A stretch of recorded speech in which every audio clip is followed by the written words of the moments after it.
Buenos días, ¿cómo estamos? Vamos a comenzar ya a estudiar el libro de Pedro, que va a ser el último capítulo de la primera de Pedro. Estamos en el capítulo 5, que va a ser el último capítulo que vamos a estudiar en este libro de Pedro.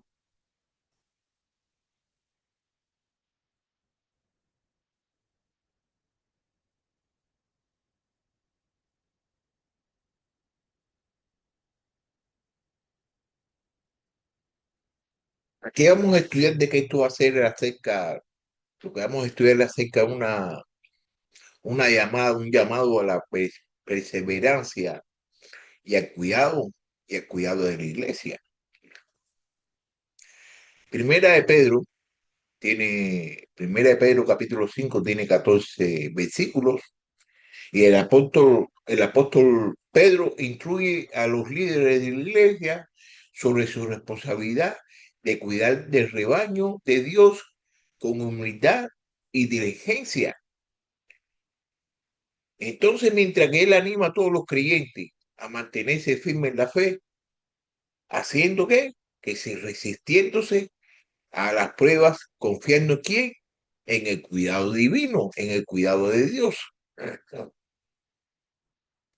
Este pasaje nos recuerda la importancia del liderazgo dentro de la iglesia y el llamado a cada miembro a participar en la vida comunitaria.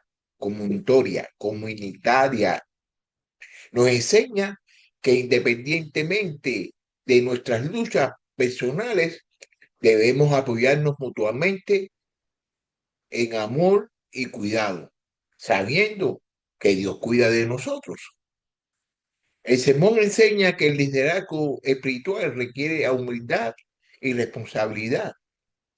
Todos, todos estamos llamados a ser fuertes en la fe, a resistir las tentaciones y a confiar en la gracia de Dios en tiempo de dificultad. A través de este pasaje vamos a ver cómo Cristo es el pastor supremo que cuida a quién, que cuida el rebaño. Su sacrificio y resurrección nos dan la esperanza y la fortaleza para perseverar y cuidarnos puntualmente en la comunidad de fe.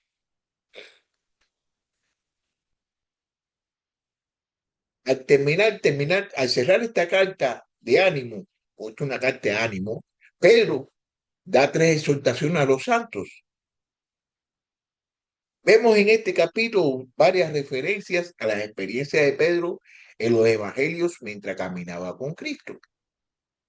Pedro, Pedro fue testigo del sufrimiento de Cristo. Fue comisionado, ¿para qué? Para cuidar las ovejas. Cuando acabaron de desayunar, Jesús dijo a Simón, Pedro, Simón, hijo de Juan, ¿me amas más, ¿me amas más que esto? Sí, Señor, tú sabes que te quiero. Le contestó Pedro. Jesús le dijo, apacienta mis corderos.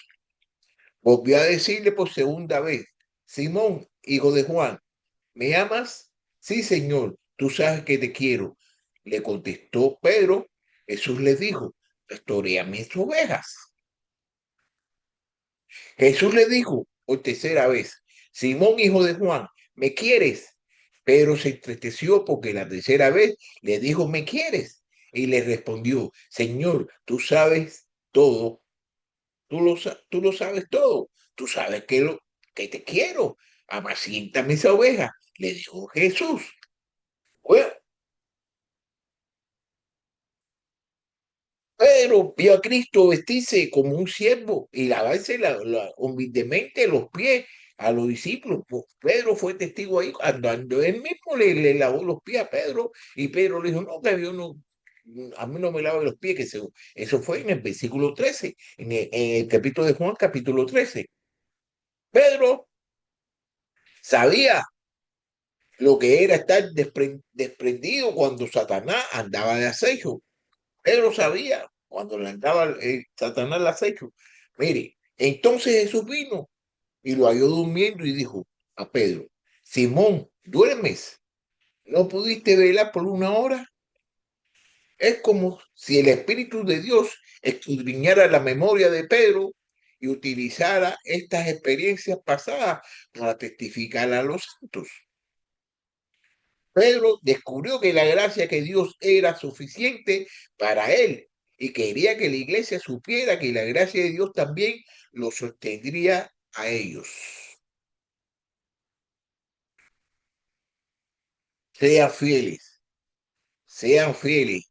Tenemos que ser fieles. Vamos a ver lo que nos va a decir Pedro aquí en los primeros versículos del capítulo 5, que es del 1 al 4. Vamos a ver lo que nos va a decir. Por tanto, a los ancianos entre ustedes exhorto yo, ancianos como ellos y testigos de los padecimientos de Cristo y también pacientes de la gloria que ha de ser revelada. Pastoreen al rebaño de Dios entre ustedes, velando por el no por obligación, sino voluntariamente como quiere Dios, no por la avaricia de dinero, sino con sinceridad y deseo. Tampoco como teniendo señorío sobre lo que les han sido confiados, sino demostrando ser el ejemplo del rebaño.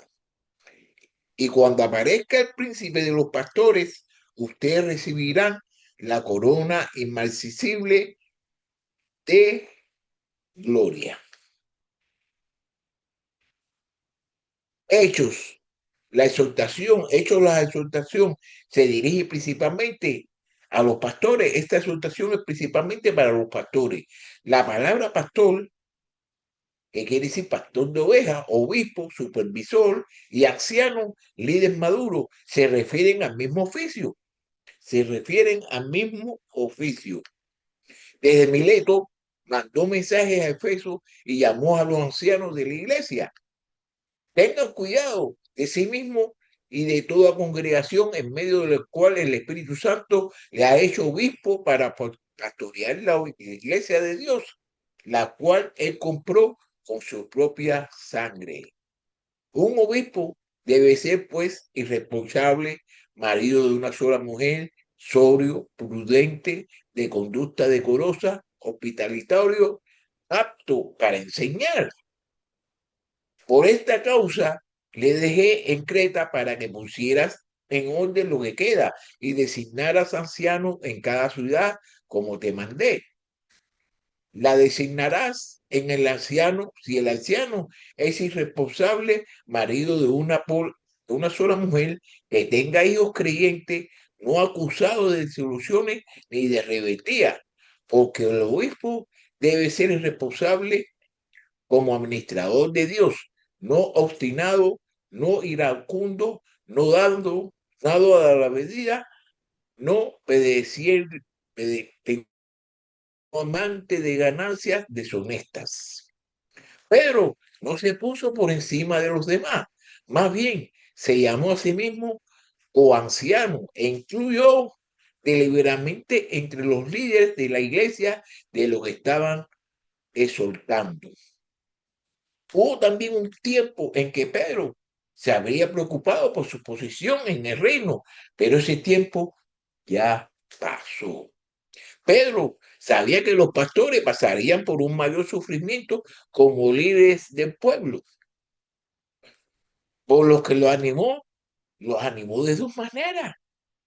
La primera, había sufrido por ellos y los sostendría. La segunda, le recordó que la gloria siempre sigue al sufrimiento si no nos sometemos al Señor.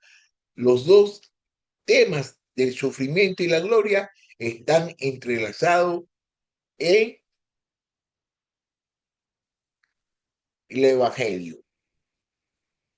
Su ministerio, su ministerio, su ministerio, apacentar la grey, los deberes de los pastores incluían alimentar, guiar, animar, disimular, guardar. El pastor debe supervisar y ser líder, donde estaría el rebaño si las ovejas quieren guiaran al pastor o si cada oveja se le diera su propio camino. Oh, oh, ¿dónde estaría el rebaño si las ovejas guiaran al pastor o si a cada oveja se le diera su propio camino? ¿Dónde estaría el pastor? Su motivo, no por fuerza, sino por voluntariamente, el pastor debe servir al Señor con un corazón dispuesto porque ama a Cristo y el rebaño, y no simplemente porque tiene un trabajo que hacer. Nunca debe servir por ganancia vergonzosa, ya sea dinero, prestigio, o promoción. Debe estar ansioso por trabajar, de mente dispuesta, no apetito o perezoso. Su manera, el liderazgo, no significa dictadura. Los pastores son supervisores, no dépotas. La heredad de Dios significa literalmente la porción que se os ha asignado. Todos los creyentes en una localidad determinada forman parte de la iglesia, pero hay pequeños rebaños aquí y allá bajo la dirección de diferentes ancianos. En ninguna parte del Nuevo Testamento se sugiere que todas las iglesias de una ciudad se unan para formar una sola iglesia. Puede haber unidad espiritual sin uniformidad organizativa. Los pastores deben ser ejemplos, porque después de todo, la mejor manera de conseguir que la gente siga es marcar el ritmo uno mismo. El pastor no exige respeto, lo impone por la vida piadosa que vive y por su servicio de sacrificio. Su recompensa, su recompensa en el futuro, no hoy. Habrá gloria en el cielo. Cada su pastor debe someterse al pastor principal. ¿Quién es el pastor principal? Jesucristo. Es más importante agradarle y glorificarle a él que otra persona. Es más importante agradarle y glorificarle a él que a cualquier otra persona. ¿Ok? Sean humildes, sean humildes. Vamos a ver, porque no va a decir aquí Pedro en el del libro Primera de Pedro, capítulo 5, versículos 5 al 7. Dice, sean humildes, sean humildes. Asimismo, ustedes los más jóvenes están sujetos a los mayores y todos revístanse de humildad en sus tratos mutuos, porque a los soberbios, pero da gracias a los humildes. Humíllense, pues bajo la poderosa mano de Dios, para que los exalte a su debido tiempo, y echando toda su ansiedad sobre él, porque él tiene cuidado de ustedes. El versículo 5 se refiere literalmente a los jóvenes de la iglesia, pero podemos aplicarlo a todos los miembros a medida que siguen a sus líderes espirituales.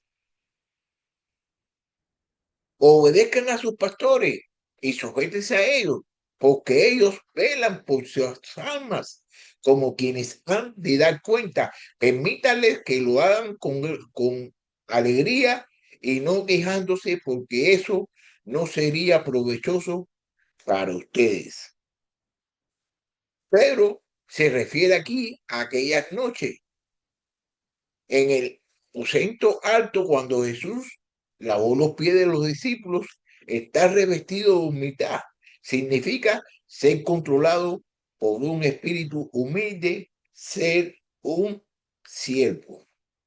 Dios resiste a las personas arrogantes y egoístas, pero da gracia a los humildes. Ciertamente, Él se burla de los burladores, pero da gracias a los afligidos.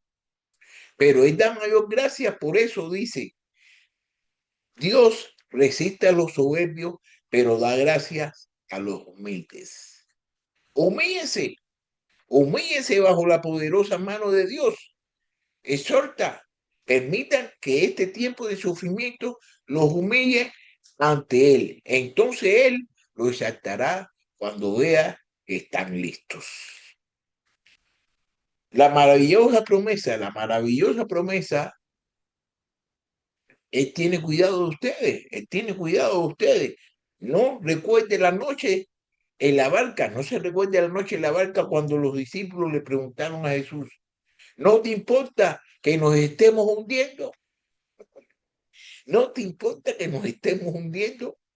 Jesús estaba en la popa, durmiendo sobre una almohadilla. Entonces lo despertaron y le dijeron, maestro, ¿no te importa que parezcamos? ¿Que perezcamos? Por supuesto que a Jesús le importa. Satanás quería que estos cristianos creyeran que su ardiente a prueba era una evidencia de indiferencia de Dios. Pero les recuerda que pueden echar toda su ansiedad de una vez por todos sobre Cristo. Estén alerta, estén alerta, estén alerta, hay que estar alerta. Esto lo vamos a ver aquí, de versículo 8 al 11. Alerta, sean de espíritu sobrio, estén alerta. Su adversario, el diablo, anda al acecho como león, buscando a quien devorar. Pero resisten los firmes en la fe, sabiendo que la misma experiencia de sufrimiento se van cumpliendo en sus hermanos en todo el mundo. Después de que hayan sufrido un poco de tiempo, el Dios de toda gracia, que los llamó a su gloria y eterna en Cristo, Él mismo lo perfeccionará, afirmará, fortalecerá y establecerá a que sea el dominio por los siglos de los siglos, a ese el dominio de los siglos. Amén. ¿Quién mayor que Pedro para saber acerca de los merecedores de Satanás? Varias veces Jesús le advirtió a Pedro que Satanás lo buscaba, pero él no prestó atención a la advertencia. Demasiados cristianos se han dormido abriendo el camino para que Satanás obre con medio. Pero mientras los hombres dormían, vino su enemigo y sembró cizaña entre el trigo y se fue. El enemigo que la sembró es el diablo. La ciega es el fin del mundo y los segadores son los ángeles. Satanás es un adversario que significa uno que acusa en la corte. La palabra diablo significa un calumniador. Satanás nos acusa ante Dios.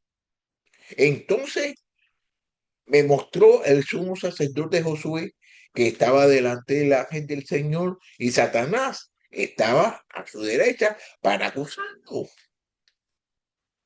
Y el ángel del Señor dijo a Satanás, el Señor te reprenda, Satanás, repréndete el Señor que ha escogido a Jerusalén. ¿No es este un tizón arrebatado del fuego?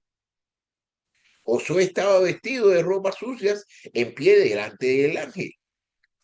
Este habló y dijo a los que estaban delante de él, quítenle las ropas sucias. Y él le dijo, mira, he quitado de ti tu cuidado y te vestiré con ropas de gala. Después dijo que le ponga un turbante limpio en la cabeza y le pusieron un turbante limpio en la cabeza y le vistieron con ropas de gala y el ángel del Señor estaba allí. Entonces oí una gran voz del cielo, en el cielo que decía, ahora ha venido la salvación, el poder y el reino de nuestro Dios y la autoridad de su Cristo. Porque el acusador de nuestros hermanos, el que lo acusa delante de nuestro Dios, día y noche ha sido arrojado. Usa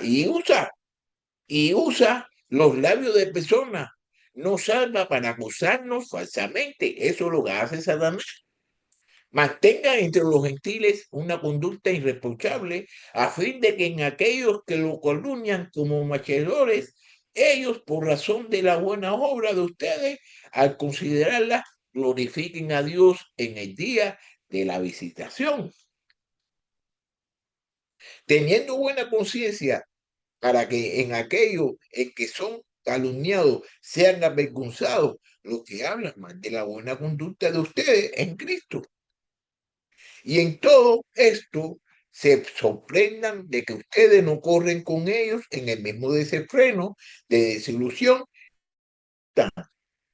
Si ustedes son insultados por el nombre de Cristo, dichosos son, pues el Espíritu de gloria y de Dios reposa sobre ustedes. Ciertamente por ellos Él es blasfemado, pero por ustedes es glorificado. Satanás, Satanás viene, ya sea como una serpiente para engañar o como un león para devorar. Es un mentiroso, es un mentiroso y un asesino. Ustedes son de su padre el diablo y quieren hacer los deseos de su padre. Él fue un asesino desde el principio y no se ha mantenido en la verdad porque no hay verdad en él. Cuando habla mentira, habla de su propia naturaleza porque es mentiroso y el padre de la mentira. ¿Qué pueden hacer los cristianos para derrotar a Satanás? ¿Qué pueden hacer? A ver, ¿qué podemos hacer nosotros para derrotar a Satanás? Tenemos que estar alerta, estén alerta, tenemos que estar alerta, debemos mantener nuestros ojos abiertos y no bajar la guardia. Cuando David, no se recuerda cuando David se alejó y abandonó la batalla, cuando se abandonó y dejó la batalla, ¿qué hizo? Cayó en pecado, cayó en pecado. Cuando Pedro se sintió de sí mismo, se durmió y cayó en la trampa de Satanás. Los cristianos deben estar unidos contra Satanás. Los cristianos deben estar unidos contra Satanás. Solamente compórtense de una manera digna del Evangelio de Cristo, de modo que ya sea que vaya a verlo o que permanezca ausente, pueda oír que ustedes están firmes en un mismo espíritu, luchando unánimes por la fe del Evangelio.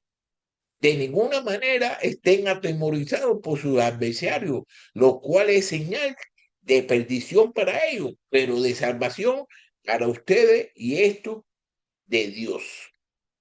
Porque a ustedes se les ha concedido por amor de Cristo no solo creer en Él, sino también sufrir por Él, teniendo el mismo conflicto que vieron en mí y que ahora oyen que está en mí. Si hay una brecha en las filas, Satanás tiene la oportunidad de atacar. Si hay una brecha, por ahí se mete Satanás. Crea, crea. Lo resistimos en la fe, es decir, confiando en la victoria de Cristo. Satanás usa mentiras como principal arma y el creyente debe contrarrestar las mentiras de Satanás con la verdad de Dios. Jesús Jesús usó la espada del Espíritu en el desierto. Eso lo podemos ver en el libro de Mateo 4, capítulo 4.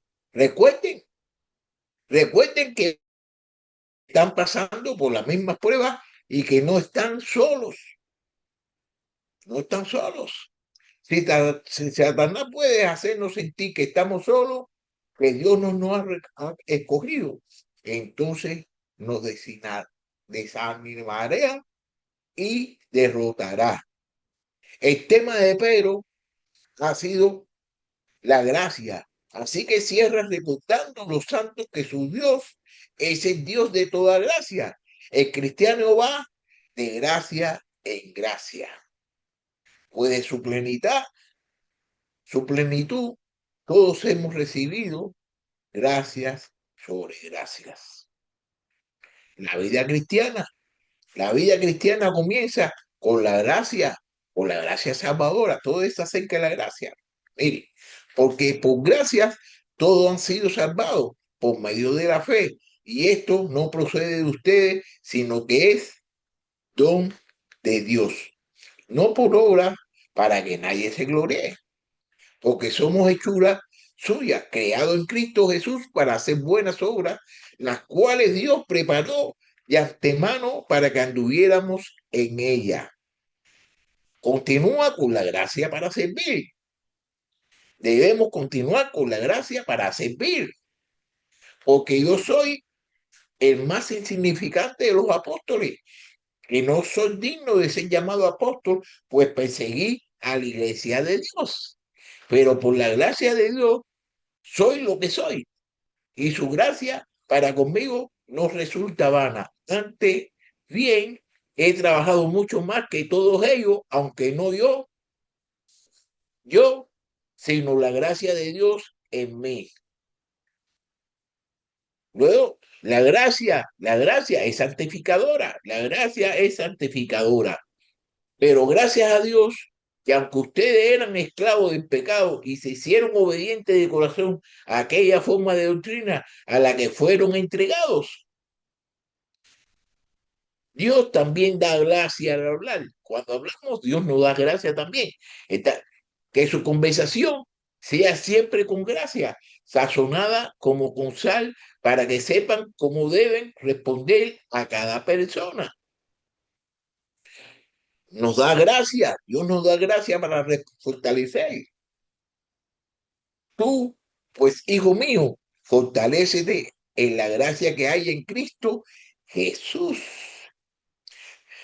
Gracia para sufrir, todo es gracia. Gracias para sufrir y gracias para sufrir. Él me ha dicho, te basta mi gracia, pues mi poder se perfecciona en la divinidad. Por tanto, con muchísimo gusto me gloriaré más bien en mis debilidades para que el poder de Cristo more en mí. Él da mayor gracia, Él da mayor gracias, pero Él da mayor gracia, por eso dice, Dios resiste a los soberbios, pero da gracia a los humildes. Déjame ver una cosita aquí nada más. Ok, déjame ver una cosita aquí. 2 de Corintios 12. Ok, ya veía, ya lo apunté. Pero es mayor da gracia, por eso dice, Dios resiste a los soberbios, pero da gracia a los humildes. El versículo 10 indica que la gracia se proporciona a través de la disciplina de la vida. Dios permite que suframos para poder derramar su gracia sobre nosotros. Cuando sufrimos, llegamos al final de nosotros mismos y aprendemos a apoyarnos en Él. La gracia se suministra sobre solo aquellos que sienten su necesidad de Él. El primero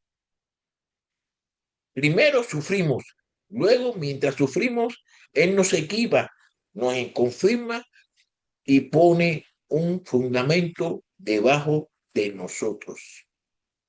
Las palabras, lo haga perfecto, se usan en Mateo 4:21 y transmiten la imagen de remendar una red.